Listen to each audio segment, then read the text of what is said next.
एक ऐसा मंदिर जहाँ शिवलिंग की पूजा स्त्री के रूप में की जाती है। जी हाँ, हम आपको आज ऐसे मंदिर के बारे में बताने जा रहे हैं जहाँ शिवलिंग की पूजा स्त्री के रूप में की जाती है। फरस गांव से लगभग 8 किलोमीटर की दूरी पर पश्चिम से बड़े डोंगर मार्ग पर ग्राम आलोरी स्थित है। इससे लगभग 2 किलोमीटर की दूरी पर उत्तर पश्चिम में पहाड़ी है जिसे लिंगाई गट्टा के नाम से जाना जाता है। इस छोटी सी पहाड़ी के ऊपर विस्तृत फैली हुई चट्टान के ऊपर एक विशाल पत्थर है। बाहर से अन्य पत्थर की तरह सामान्य दिखने वाली यह पत्थर स्तूपनुमा है। इस पत्थर की संरचना को भीतर से देखने पर ऐसा लगता है कि मानो कोई विशाल पत्थर को कटोरा नुमा तराश कर चट्टान के ऊपर उल्टा लटका दिया गया हो। वहीं इस मंदिर की दक्षिण दिशा में एक सुरंग है जो इस गुफा का प्रवेश द्वार है। इसका द्वार इतना छोटा है कि बैठकर या लेटकर ही यहाँ प्रवेश किया जा सकता है। गुफा के अंदर 25 से 30 आदमी बैठ सकते हैं और गुफा के अंदर चट्टान के बीचों बीच निकला शिवलिंग है जिसकी ऊंचाई लगभग 2 फीट होगी। श्रद्धालुओं का मानना है कि इसकी ऊंचाई पहले बहुत कम थी और समय के साथ यह बढ़ रही है।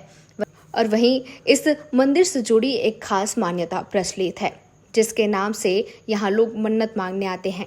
जी हाँ, लिंगेश्वरी देवी से जुड़ी 2 खास और प्रचलित मान्यता है। पहली मान्यता संतान प्राप्ति को लेकर है। कहा जाता है कि यहाँ निसंतान अगर अर्जी लगाते हैं तो संतान की प्राप्ति जरूर होती है। संतान प्राप्ति की इच्छा रखने वाले दंपति को खीरा चढ़ाना होता है।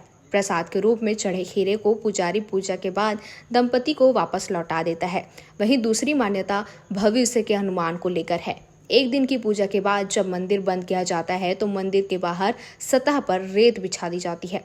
इसके अगले साल इस रेत पर जो पद चिन्ह मिलते हैं उससे पुजारी अगले साल के भविष्य का अनुमान लगाते हैं।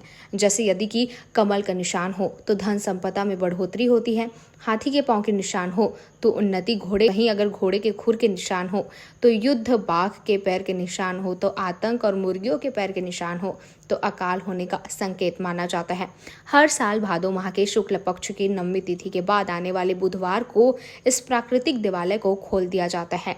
इस पूरे दिन श्रद्धालु लिंगाई माता के दर्शन करते हैं और पूरे दिन माता की पूजा अर्चना की जाती है। वहीं यहाँ पर जब तक सभी श्रद्धालु माता के दर्शन नहीं कर लेते तब तक पट खुला रहता है।